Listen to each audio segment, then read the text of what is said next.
इसका ताल्लुक मुस्लिम लीग नून से भी है और इसका ताल्लुक पाकिस्तान तहरीक इंसाफ से भी है। आप हैरान होंगे कि अंदर की क्या इंफॉर्मेशन जो है निकली है। ना इस नहज के ऊपर बातों को लेके आया जाए कि ये सारा कुछ उमड़ के जो है ना वो पब्लिक डोमेन में आ जाए। दूसरी साइड क्या कह रही है कि अगर ये इन्वेस्टिगेशन बंद ना हुई तो मैं 20 लोग लेके हुकूमत से साइड पे हो जाऊंगा। मैंने इस खबर की जड़ तक पहुंचने का फैसला किया कि क्या खुसरो बख्तियार ने इस किस्म की कोई धमकी दी है या नहीं दी।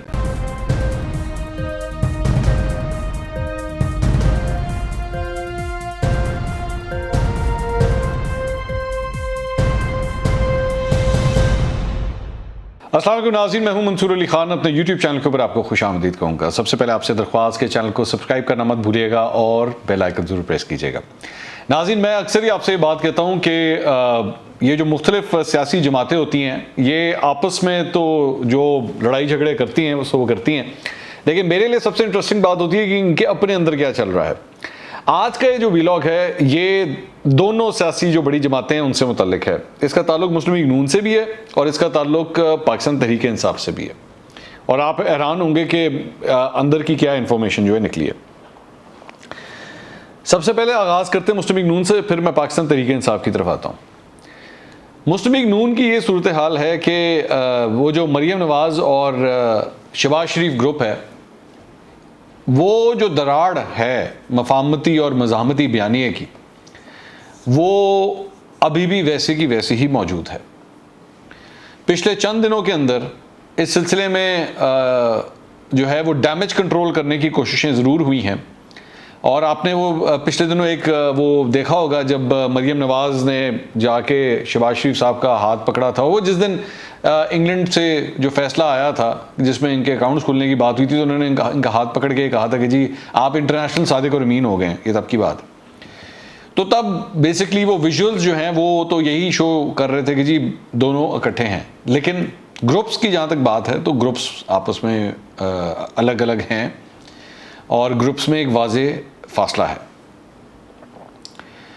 अच्छा, उसके अंदर जो डिटेल है वो ये है कि मियाँ जावेद लतीफ़ साहब को आपको याद होगा कि एक अदद शोकॉज नोटिस भेजा गया था और उस शोकॉज नोटिस के अंदर उनको जो टाइम दिया गया था वो टाइम दिया गया था कुल 1 हफ्ते का। और वो जो इशू था बेसिकली जिसके ऊपर इनको ये नोटिस भेजा गया था वो ये था कि इन्होंने एक टॉक शो के अंदर बल्कि इंटरव्यू देते हुए ये कहा था कि जी हमारी पार्टी के अंदर कुछ लोग जो हैं वो असाइनमेंट के ऊपर आए हैं, जिसके ऊपर इनको ये शोकॉज नोटिस जारी किया गया था। अच्छा, ये शोकॉज नोटिस जो है ये मियाँ जावेद लतीफ़ साहब को मैंने ही दिया था क्योंकि तब तक उनको रिसीव नहीं हुआ था। तो मैंने उनको, जब मुझे पता लगा तो मैंने उनको कॉल किया रिएक्शन लेने के लिए, उनके पास नहीं था तो फिर मैंने उनको भेजा। मैंने कहा जी ये नोटिस आपके लिए आया हुआ है। ये नोटिस 17 सितंबर का आया हुआ है। 17 सितंबर का नोटिस आया हुआ है और इसमें 1 हफ्ते का टाइम था। आज 8 अक्टूबर हो चुकी है लेकिन अभी तक मियाँ जावेद लतीफ़ साहब ने इस शोकॉज नोटिस का जवाब नहीं दिया। अच्छा, इस सिलसिले में वैसे आज डॉन के अंदर भी एक खबर आई हुई है जिसके अंदर ये बेसिकली कहा गया है कि जी मियाँ जावेद लतीफ़ साहब ने नोटिस नहीं दिया। एहसन इकबाल साहब ने कहा है कि जी मैंने उनको रिमाइंडर भेजा है लेकिन अभी भी नोटिस नहीं आया, उसका जवाब नहीं आया। अब दोनों कैंप्स क्या कह रहे हैं मैं वो आपके सामने रख देता हूँ। मियाँ जावेद लतीफ़ साहब के शोकॉज नोटिस के हवाले से मरियम नवाज़ कैंप ये कह रहा है कि जी हम तो नोटिस का जवाब देने के लिए तैयार हैं लेकिन हमें इस बात के ऊपर मना कर दिया गया है कि मियाँ जावेद लतीफ़ को इस बात के ऊपर मना कर दिया गया है कि अगर उन्होंने नोटिस का जवाब दिया तो जवाब बड़ा सख्त होगा और वो इतना सख्त होगा कि वो पार्टी की डिविजन्स जो है ना वो और ज़्यादा वाज़ेह हो जाएंगी। उससे बड़े बड़े ज़ख्म जो हैं वो कुरैत के सामने आ जाएंगे क्योंकि उसका जवाब जो है वो इस किस्म का होगा।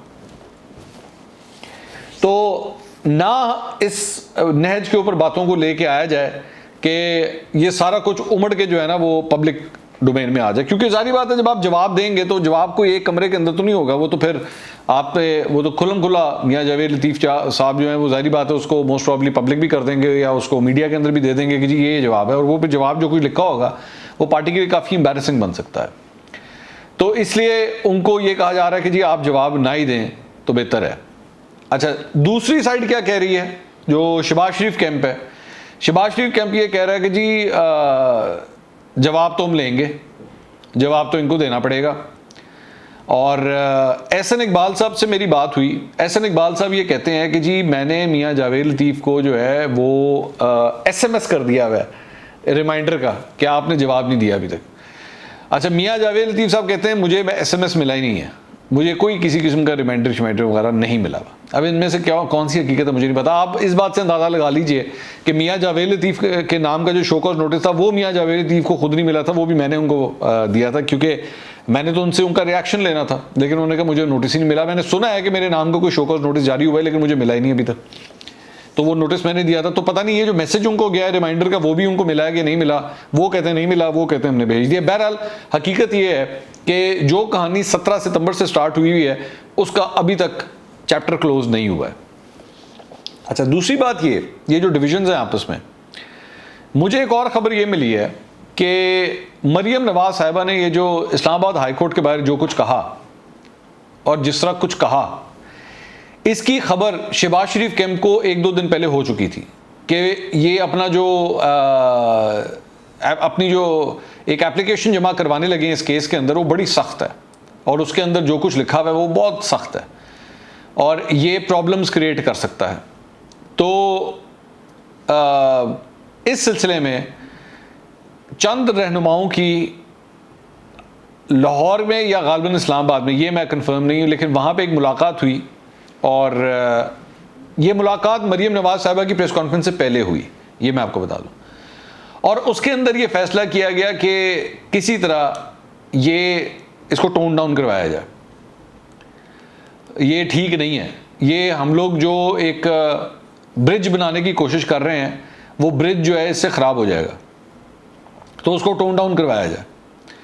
लेकिन वो टोन डाउन करने की जो अटेम्प्ट थी और जो कोशिश थी वो पूरी तरह रिजेक्ट कर दी गई। उसको बिल्कुल ही खातिर में नहीं लाया गया, उसे बिल्कुल फारिग कर दिया गया। लेकिन डिविजन्स जो हैं वो बड़ी वाज़ेह हैं। अच्छा, दूसरी जगह पे शहबाज शरीफ साहब ने अपनी तमाम तरह सियासी सरगर्मियाँ मुअत्तल कर दी हैं। उसकी वजह यह है कि वो कहते हैं कि जी मेरी कमर में तकलीफ़ है जिसकी वजह से ये सरगर्मियाँ मुअत्तल हो गई हैं। और जिन दिनों ये सरगर्मियाँ मुअत्तल हुई हुई हैं, मैं नहीं कह रहा कि आपस में कनेक्टेड हैं, समझने अगर कोई खुद उसे कनेक्ट करना चाहे तो और बात है, लेकिन इसी दौरान शहबाज शरीफ साहब की कमरे में दर्द हुआ है और वो अब इस वक्त अपने आप को उन्होंने साइड पे किया हुआ है क्योंकि उनकी तबीयत नहीं थी। अलबत्ता हमजा शहबाज एक्टिव हैं, वो पूरा साउथ का वो राउंड शाउंड लगा रहे हैं और शहबाज शरीफ कैंप से जो दीगर लोग हैं वो भी अब ज़रा काफ़ी हद तक एक्टिव हो गए हैं, वो पहले से ज़्यादा एक्टिव हो गए हैं, ये मैं नोट कर रहा हूँ मैं। वो मेन स्ट्रीम मीडिया के ऊपर भी जो है अब ज़्यादा से ज़्यादा वो नज़र आना शुरू हो गए हैं। आपको खुद आइडिया हो जाएगा मैं किसकी बात कर रहा हूँ। एनीवेज, तो ये जो मुलाकात हुई थी उसमें ये कोशिश की गई थी कि किसी तरह कन्विंस किया जाए, लेकिन वो नहीं हो सका और मरियम नवाज ने जाके प्रेस कॉन्फ्रेंस भी कर दी और प्रेस कॉन्फ्रेंस में सारा कुछ बोल भी दिया। तो दोनों कैंप्स जो हैं वो अपनी अपनी पोजीशन लेके तैयार खड़े हुए हैं और वो उससे टस से मस नहीं हो रहे।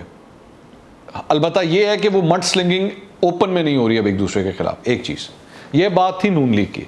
अब आ जाए पाकिस्तान तहरीक इंसाफ की तरफ।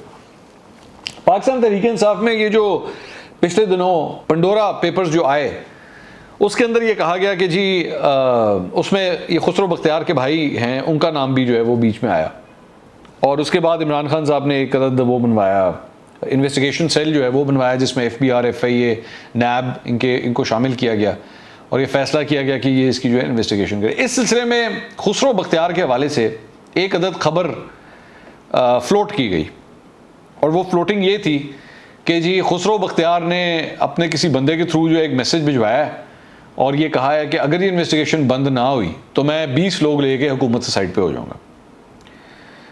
मैंने इस खबर की जड़ तक पहुंचने का फ़ैसला किया कि क्या खुसरो बख्तियार ने इस किस्म की कोई धमकी दी है या नहीं दी। तो खुसरो बख्तियार के करीब तरीन ज़राए ने जो है इसको टोटली रिजेक्ट किया है और टोटली इसको मनगढ़ंत खबर जो है डिक्लेयर किया है कि इसमें ऐसी किसी सूरत कोई बात ही नहीं है। बल्कि यहाँ तक जिस दिन ये एक्चुअली खबर आई थी तो शहबाज गिल साहब जो है वो ARY के ऊपर बैठे हुए थे, तो वहाँ पे बैठ के उन्होंने यहाँ तक कह दिया था कि मेरी खुसरो बख्तियार से बात होगी और उन्होंने कहा है कि हमारा इन चीज़ों के साथ, मेरा नहीं, वो मेरे भाई का ऑफशोर अकाउंट है और वो जाने और उसका काम जाने और वो भी डिक्लेयर्ड है। तो इन तमाम चीज़ों के अंदर जो है वो किसी किस्म की कोई हकीकत नहीं है। तो मैंने ये सोचना शुरू किया कि फिर आखिर इसकी वजह क्या है, ये क्यों इस किस्म की ये चीज़ जो है ये फ्लोट होती है। भाई मतलब अगर इमरान खान साहब को अगर कोई फेडरल मिनिस्टर इस तरह की तड़ी लगा रहा है कि मैं हुकूमत से अलग हो जाऊंगा, तो ये तो बहुत बड़ी खबर है।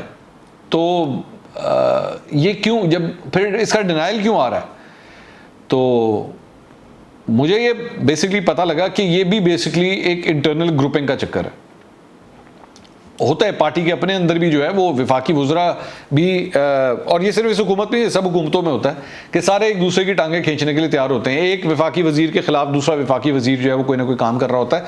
पिछले दौरे हुकूमत में ख्वाजा आसिफ और चौधरी निसार साहब के दरमियान भी आपस में, बेशक दोनों एक ही कैबिनेट में थे, एक ही गवर्नमेंट में थे, लेकिन फिर भी आपस में बोलचाल बंद थी, आपस में इख्तलाफ था। तो खुसरो बख्तियार के हवाले से भी जो है कि ये बात कि जी उन्होंने कहा है कि जी मैं बंदे लेके साइड पे हो जाऊंगा, इसमें कतई तौर पे किसी किस्म की कोई हकीकत नहीं है। हाँ, अलबत्ता ये ज़रूर कहा जा सकता है कि उनका एक इन्फ्लुएंस है, उनका एक ग्रुप मौजूद है पार्टी के अंदर, लेकिन क्या उन्होंने एक्चुअली ये मैसेज भिजवाया है या इस तरह की बात की है, इसमें कतई तौर पर कोई हकीकत नहीं है। हाँ, अलबत्ता ये ज़रूर है पार्टी के अपने अंदर एक पॉलिटिक्स चल रही है, वो लेग पुलिंग का सिलसिला जो है वो एक दूसरे के खिलाफ जारी है, और ये पाकिस्तान तहरीक इंसाफ से अब से नहीं है, बड़ी देर से सिलसिला जो है वो उनके साथ अटैच्ड है। तो ये पार्टी की इंटरनल कुछ दो पाकिस्तान तहरीक इंसाफ की और नून लीग की कुछ इंटरनल खबरें थी जो मैंने सोचा आपके साथ शेयर कर ली जाए। अगले व्लॉग में दोबारा मुलाकात होगी। अल्लाह हाफ़िज़।